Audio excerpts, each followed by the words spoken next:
మన ప్రభువును మన రక్షకుడునైన యేసుక్రీస్తు ప్రభువారి పరిశుద్ధమైన నామంలో ఈ ఉదయకాల వాక్య ధ్యానమును వీక్షిస్తున్న విశ్వాసులకు, సంఘములకు, సేవకులకు, సకల పరిశుద్ధులకు దేవుని కృపయు, దేవుని సమాధానము, ఆయన మందిరంలో ఉండి దీవెన మీకును మీ కుటుంబములకు కలుగునుగాక. ఆమేన్. ఉదయకాల వాక్య ధ్యానము అపోస్తల కార్యము 2వ అధ్యాయము 41-42 వచనములను ధ్యానం చేసుకున్నాం. అపోస్తల కార్యము 2వ అధ్యాయము 41-42 వచనం. కాబట్టి అతని వాక్యమును అంగీకరించిన వారు బాప్తిసం పొందిరి. ఆ దినమందు ఇంచుమించు 3000 మంది చేర్చబడిరి. వీరు అపోస్తల బోధ యందును, సహవాసమందును, రొట్టె విరుచుట యందును, ప్రార్థన చేయుట యందును ఎడతెగక ఉండేది. యేసుక్రీస్తు ప్రభువారు సర్వలోకములకు వెళ్ళి సర్వ సృష్టికి సువార్తను ప్రకటించుడని ఆయన శ్రమపడి 3వ దినమున మృతుల్లో ఉండి లేచి యెరూషలేము మొదలుకొని సమస్త జనులలో ఆయన పేరట మారు మనసును పాపక్షమాపణ ప్రకటింపబడి ఉన్నదని రాయబడి ఉంది. ఈ సంగతులకు మీరే సాక్షులని లూకాసు వార్త 21వ అధ్యాయం 47వ వచనంలో వారి మనస్సు తెరిచి వారు లేఖనములు గ్రహించినట్లుగా 45వ వచనంలో లూకాసు వార్త 21వ వచనంలో యేసుక్రీస్తు ప్రభువారు ఇదిగో తండ్రి నా వాగ్దానం చేసినది మీ మీదకి పంపుచున్నానని చెప్పి ఆయన పైనుండి శక్తి పొందే వరకు మీరు పట్టణంలో నిలిచి ఉన్నది. తర్వాత యెరూషలేము మొదలుకొని సమస్తమైన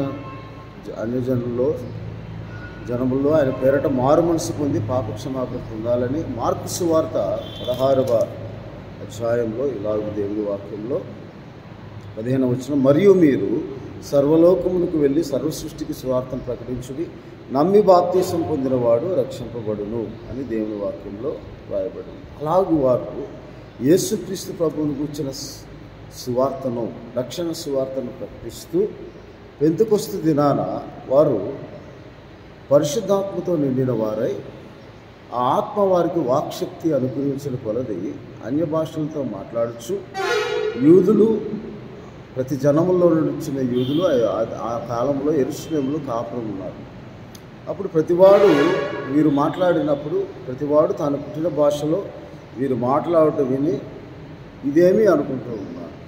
అప్పుడు ఆ సమయంలో 11వ వచనంలో వీరు మన భాషలో దేవుని గొప్ప కార్యం వివరించుట వినుచున్నామని చెప్పిన తర్వాత వారందరూ అపోస్తలుగా ఉన్న వారందరూ యేసుక్రీస్తు ప్రభువు యొక్క సువార్తను గూర్చి ప్రకటిస్తూ దానికి సాక్ష్యం ఇస్తూ ఉన్నారు. 2వ అధ్యాయము 21వ వచనంలో క్రీస్తు పాతాళంలో విడవడం లేదని, ఆయన శరీరం కుళ్ళిపోలేదని దావీదు ముందుగా చెప్పిన ప్రకారం యేసును దేవుడు లేపును దీనికి మేమందరము సాక్ష్యము కాగా, ఆయన దేవుని కుడిపార్శ్వము హెచ్చింపబడి పరిశుద్ధాత్మను గుర్చిన వాగ్దానం తండ్రి వలన పొంది మీరు చూచుచూ వినుచున్నట్టు దీనిని కుమరించి ఉన్నాడు అని చెప్పి 36వ వచనం, మీరు సిలువ వేసిన యేసుని దేవుడు ప్రభువుగాను క్రీస్తుగాను నియమించను, ఇది ఇశ్రాయేలు వంశం అంతా రూఢిగా తెలుసుకోమని చెప్పి వారి మాటలు విని హృదయంలో నొచ్చుకొని, సహోదరులారా మేమేం చేతమని అపోస్తలుని అడగగా 37-38 వచనంలో మీరు మారు మనసు పొంది పాపక్షమాపణ నిమిత్తం ప్రతి వాడు యేసుక్రీస్తు నామమును బాప్తిసం పొందిన అప్పుడు మీరు పరిశుద్ధాత్మను వరమును పొందుతారు. ఈ వాగ్దానము మీకును మీ పిల్లలకును దూరస్తులకి అనగా ప్రభువైన మన దేవుడు తన యొద్దకు పిలిచిన వారందరికీ చెందినని వారితో చెప్పెను. ఇంకనూ అనేక విధములైన మాటలతో సాక్ష్యమిచ్చుచు మీరు మూర్ఖులకు ఈ తరము వారికి వేరై రక్షణ పొందుడని వారిని హెచ్చరించిన తర్వాత వారు ఆ వాక్యమును అంగీకరించి బాప్తీసం పొందారు. ఆ బాప్తీసం పొంది విశ్వాసులుగా, సంఘముగా వారు చేర్చబడిన తర్వాత వారు అపోస్తల బోధ యందు, అపోస్తల బోధ ఏమై ఉన్నదంటే యేసుక్రీస్తు ప్రభువు, ఆయన రక్షకుడు, ఆయన విమోచకుడు అని దేవుని వాక్యంలో వారు యేసుక్రీస్తు ప్రభువును గుర్చిన సాక్ష్యం ఇస్తూ, సిలువను గుర్చిన వార్త, పునరుద్ధానము గుర్చిన సాక్ష్యం ఇస్తూ ఉన్నారు. అందుకే అపోస్తల కార్యం 4వ అధ్యాయంలో 33వ వచనంలో ఇదియుగాక అపోస్తలు బహుబలముగా ప్రభువైన యేసుక్రీస్తు పునరుద్ధానం గురించి సాక్ష్యం ఇచ్చింది, దైవకృప అందరి యందు అధికముగా ఉండును అని దేవుని వాక్యంలో రాయబడి ఉంది. అలాగే పేతురు అపోస్తుల కార్యం 5వ అధ్యాయంలో దేవాలయంలో వారు వెళ్ళి బోధిస్తూ ఉన్నారు. అప్పుడు ఇశ్రాయేలుకు మారు మనసు పాప క్షమాపణ దయచేటికి దేవుడు ఆయన అధిపతిగాను రక్షకునిగాను తన దక్షిణ హస్తబలం చేత హెచ్చించి ఉన్నాడు అని దేవుని వాక్యంలో ఈ సంగతులకు మేము సాక్షులమై ఉన్నామని అపోస్తుల కార్యం 5వ అధ్యాయం 31-32 వచనాల్లో రాయబడి ఉన్నది. వారు యేసుక్రీస్తు ప్రభువును కూర్చుని సాక్ష్యం ఇస్తూ, అలాగే 8వ అధ్యాయంలో ఫిలిప్పు కూడా దేవుని వాక్యమును ప్రకటిస్తూ యేసుక్రీస్తు ప్రభువును కూర్చుని సువార్త ప్రకటిస్తూ, ఎప్పుడంటే సంఘమునకు హింస కలిగినప్పుడు 8వ అధ్యాయంలో కాలమందు యెరూషలేములోని సంఘమునకు గొప్ప హింస కలిగింది. అపోస్తలులు తప్ప అందరూ యూదయ సమరయ దేశంలో చెదిరిపోయారు.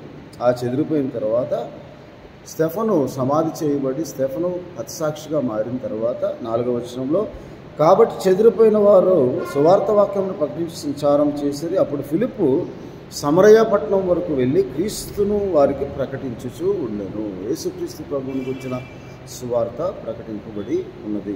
12వ వచనంలో 8వ అధ్యాయం, అయితే ఫిలిప్పు దేవుని రాజ్యం గురించి యేసుక్రీస్తు నామమును గురించి ప్రకటించుచు ఉండగా వారు అతను నమ్మి పురుషులను స్త్రీలను బాప్తిసం పొందారు. 14వ వచనంలో, సమరయ వారు దేవుని వాక్యము అంగీకరించిన యెరూషలేము అపోస్తలులను పేతురు యోహాను వారి వద్దకు పంపిరి. వారు ప్రభువైన యేసు నామమును బాప్తిసం మాత్రము పొంది ఉండేది అని దేవుని వాక్యంలో రాయబడి ఉంది. అలాగే 25వ వచనం 8వ అధ్యాయం అపోస్తల కార్యంలో, అంతటా వారు సాక్ష్యం ఇచ్చుచు ప్రభువు వాక్యం బోధించి యెరూషలేమునకు తిరిగి వెళ్ళుచు సమరయులు అనేక గ్రామంలో సువార్త ప్రకటించుచు వచ్చిరి అని దేవుని వాక్యంలో రాయబడి. అలాగే ఫిలిప్పు 35వ వచనం 8వ అధ్యాయంలో నోరు తెరిచి ఆ లేఖనం అనుసరించి అతనికి యేసును గురించిన సువార్త నపుంసకుడు ఐథియోపియుడు నపుంసకుడు కూడా యేసును గురించిన సువార్త ప్రకటించాడు. 40వ వచనంలో అతడు పట్టణములన్నింటిలో సంచరించి సువార్త ప్రకటించు వచ్చెను అని దేవుని వాక్యంలో రాయబడి ఉన్నది. అలాగూ ప్రజలకు యేసుక్రీస్తు ప్రభువుని గురించిన సువార్తను ప్రకటించి దృఢసాక్ష్యం ఇచ్చి ఆయన యందు విశ్వాసం ఉంచేవాడు ఎవడో అపోస్తల కార్యం 10వ అధ్యాయం 43వ వచనం, కొర్నేలు కుటుంబానికి కూడా ఆ సువార్తను ప్రకటిస్తూ ఆయన నామముందు విశ్వాసం ఉంచేవాడు ఆయన నామమున మూలముగా పాపక్షమాపణ పొందునని ప్రవక్తలందరూ ఆయన గురించి సాక్ష్యం ఇస్తున్నారని ప్రభువు ఆజ్ఞాపించిన ప్రతి ఒక్క మాట ఆ కొర్నేలు కుటుంబానికి ప్రకటించినప్పుడు కొర్నేలు కుటుంబం వారందరూ ఏ మాట వలన రక్షింపబడతారో ఆ సువార్త ప్రకటింపబడినప్పుడు వారందరూ నమ్మి యేసుక్రీస్తు నామమున 48వ వచనం 10వ అధ్యాయంలో ఇంటి వారందరూ బాప్తిసం పొందిన. అలాగూ సంఘము విస్తరించి సంఘము సమకూర్చబడి సంఘముగా ఏర్పడి ప్రభువును స్థిర హృదయంతో ఒత్తుకున్న వల్లని దేవుని కృప వలన వారికి అనుగ్రహింపబడిన సువార్త పరిచర్యను వారు ప్రకటిస్తూ అక్కడ అపోస్తల కార్యం 11వ అధ్యాయంలో 18వ వచనంలో అన్యజనులకు దేవుడు జీవార్థమైన మారు మనసు దయచేసిన చెప్పుకొంచి దేవుని మహింపరిచి 20వ వచనంలో అనేకులు అక్కడ అంత్యోక్యకు వచ్చి గ్రీకు దేశపు వారితో మాట్లాడుతూ ప్రభువైన యేసుక్రీస్తు సువార్తను ప్రకటించి ప్రభు హస్తం వారికి తోడేను కనుక నమ్మిన వారు అనేకులు ప్రభు తట్టు తిరిగిరి అని దేవుని వాక్యంలో రాయబడి. అలాగూ బాప్తిస్వం పొంది యేసుక్రీస్తు ప్రభువుని గురించిన సువార్తను నమ్మి అనేకులు అలాగే సంఘముగా సమకూర్చబడి సంఘముగా స్థిరపరచబడి వారు అపోస్తలుల బోధ యందును సహవాసం అందును రొట్టె విరుచుట యందును ప్రార్థన చేటు యందును ఎడతెగక ఉన్నారు. మనము కూడా యేసుక్రీస్తు ప్రభు నామముందు విశ్వాసం ఉంచి పాపక్షమాపణ పొందుకొని బాప్తిసం పొంది ఆయన నామమును నమ్మి రక్షింపబడి బాప్తిసం పొందిన వారందరము ఆ అపోస్తలుల బోధ అనగా యేసుక్రీస్తు ప్రభువును గురించిన సువార్త ప్రకటన, ఆయన కుమారుని గురించిన సువార్త రక్షణ సువార్తగా ప్రకటింపబడిన ఆ ప్రకటనను విని ఆ వాక్యమును విని ఆ సువార్తను విని మారు మనసు పొంది పాపక్షమాపణ నిమిత్తము యేసుక్రీస్తు ప్రభు నామములో బాప్తిసం పొందిన వారందరము సంఘము పరిశుద్ధులుగా ఉండుటకు పిలువబడిన వారము. ఎలాగో యేసుక్రీస్తు నామమున పరిశుద్ధపరచబడిన వారే పరిశుద్ధులుగా ఉండటకు పిలువబడిన వారమని కొరింథీయులకు రాసిన మొదటి పత్రిక 1వ అధ్యాయం 2వ వచనం. ఇటువంటి వారు ఏం చేయాలంటే సహవాసంలో ఉన్నాము. సహవాసము చాలా ప్రాముఖ్యమైనది. అందుకే పిలువబడిన వారు దేవునితో సహవాసం కలిగి ఉండటానికి పిలువబడ్డామని కొరింథీయులకు రాసిన పత్రికలో మొదటి కొరింథీయులకు రాసిన పత్రిక 7వ అధ్యాయము 24వ వచనంలో, సహోదరులారా, ప్రతి మనుష్యుడు ఏ స్థితిలో పిలువబడునో ఆ స్థితిలో దేవునితో సహవాసము కలిగి ఉండాలని దేవుని వాక్యంలో రాయబడి ఉన్నది. ఎలాగే ఎవరి సహవాసం తప్పించాడు? మొదటి కొరింథీ 1వ అధ్యాయము 8వ వచనం, మన ప్రభు అయిన యేసుక్రీస్తు అన్న తన కుమారుని సహవాసమునకు మిమ్మల్ని పిలిచిన దేవుడు నమ్మదగిన వాడు. కాబట్టి మనం అందరం దేవునితో సహవాసం కలిగి ఉండాలని, ఆ సహవాసమందు ఉన్నవారు రొట్టె విరుచుట యందు ప్రార్థన చేయుట యందు ఎడతెగక ఉండాలి.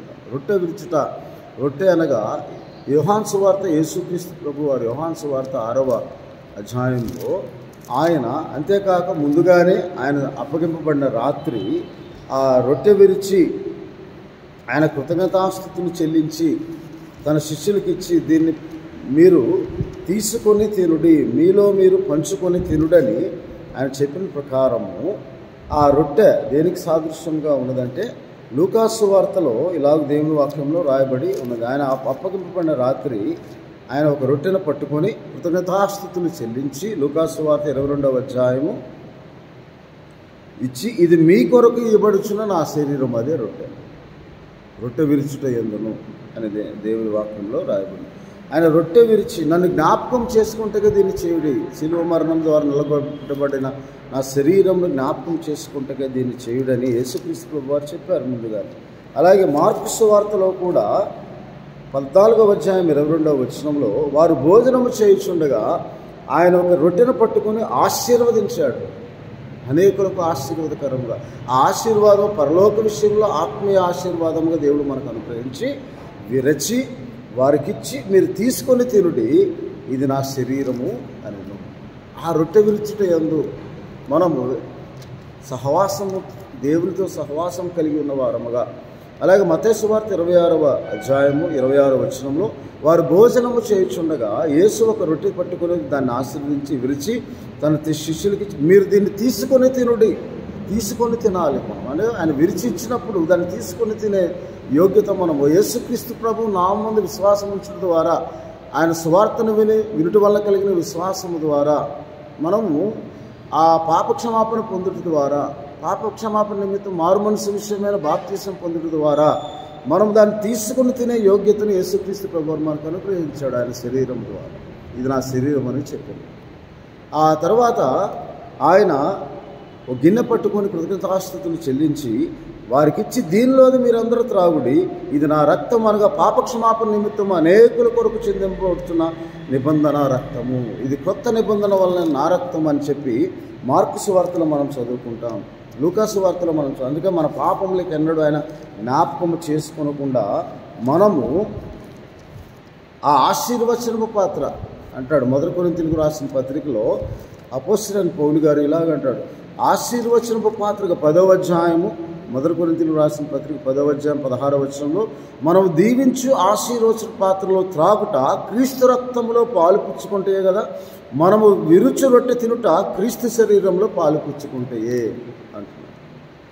కాబట్టి యోహాను సువార్త 6వ అధ్యాయంలో యేసుక్రీస్తు ప్రభు వారి రొట్టెను గురించి, ఇది జీవాహారం, ఎవడైనా నా శరీరము తిని త్రాగితేనే కానీ వారు నిత్య జీవం గలవాడు కాడు అని, పరలోకం నుండి దిగివచ్చిన జీవాహారము నేనే అని, ఆహారం ఇదే అని, దేవుడిని గురించి ఆహారమై ఉన్నదని యేసుక్రీస్తు ప్రభువారు తన శరీరం గురించి చెప్తూ 6వ అధ్యాయము 32వ వచనంలో, కాబట్టి యేసు పరలోకం నుండి వచ్చే ఆహారం మోషే మీకు ఇవ్వలేదు, నా తండ్రియే పరలోకం నుండి వచ్చి నిజమైన ఆహారం మీకు అనుగ్రహించున్నాడు, పరలోకం నుండి దిగి వచ్చి లోకమునకు జీవనం ఇచ్చిన దేవుడు అనుగ్రహించే ఆహారమైన మీతో నిశ్చయముగా చెప్పుచున్నాను.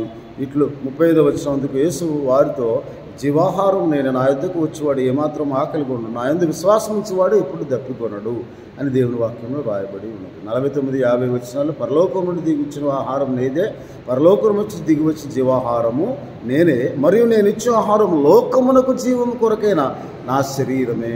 రొట్టె విరుచుట, పాత్రలోని త్రాగుట, ప్రతి క్రైస్తవ విశ్వాసి యేసుక్రీస్తు ప్రభు నామం ముందు విశ్వాసం ఇచ్చిన వాడు మీరు మనిషి కుమారుని శరీరం తిని 53వ వచనం యోహాను సువార్త 6వ అధ్యాయంలో ఆయన రక్తము తాగితే కానీ మీలో మీరు జీవం గలవు. ఎందుకనగా లోకమునకు జీవం కొరకు ఆయన అనుగ్రహించే శరీరము ఆయన రక్తము.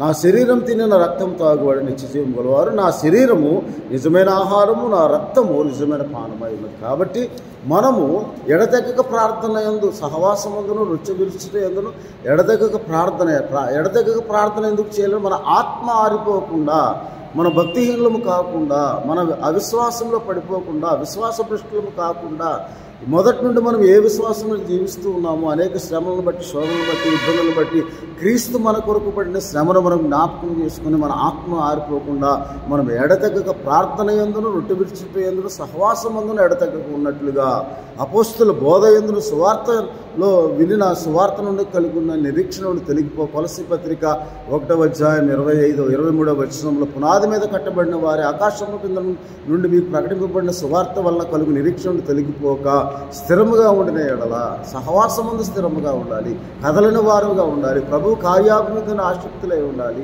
అందుకే ఎడతెగక ప్రార్థన చేయాలి. మొదటి దశలోనికి రాసిన పత్రిక 5వ అధ్యాయంలో ఇలాగ ఎడతెగక ప్రార్థన చేయండి, ప్రతి విషయం అందరూ దేవుని కృతజ్ఞతాస్తుతులు చెల్లించుడు, ఇలాగు చేయుట యేసుక్రీస్తునందు మీకు అనుగ్రహింపబడి దేవుడు. కాబట్టి ఆ రొట్టె విరుచుట అనేది ప్రతి ఆదివారం, మొదటి ఆదివారంలో మనమందరం ఎక్కడ ఉన్నా, ఏ పరిస్థితుల్లో ఉన్నా, ఏ స్థలంలో ఉన్నా దేవుని ఆరాధించే వారముగా ఒక మందిరాన్ని కనుక్కోండి, అక్కడికి వెళ్ళండి. యేసుక్రీస్తు నామం ముందు బాప్తిసం పొంది నమ్మి పాపక్షమాపణ పొందిన వారందరూ ప్రతి నిత్యము ఆ రొట్టె విరుచుట యందును సహవాసం యందును ప్రార్థన యందును ఎడతెగక ఉండాలని దేవుడు మనతో మాట్లాడుతున్నారు. రేపు దినాన మొదటి ఆదివారంలో మనమందరం ఎక్కడ ఉన్నా, ఏ పరిస్థితుల్లో ఉన్నా దేవుని సహవాసములకు వచ్చి, దేవుని మందిరములకు వచ్చి విశ్వాసంతో కూడా సహవాసం గలవారమై, ఏకాత్మ గలవారమై మనమందరం ఎడతెగక ప్రార్థన చేయడానికి గల ఇంకొక ముఖ్య ఉద్దేశం అంటే 1 కొరింథీయులకు రాసిన పత్రిక 11వ అధ్యాయంలో మనల్ని మనమే పరీక్షించుకోవాలి. 27వ వచనంలో 26వ వచనంలో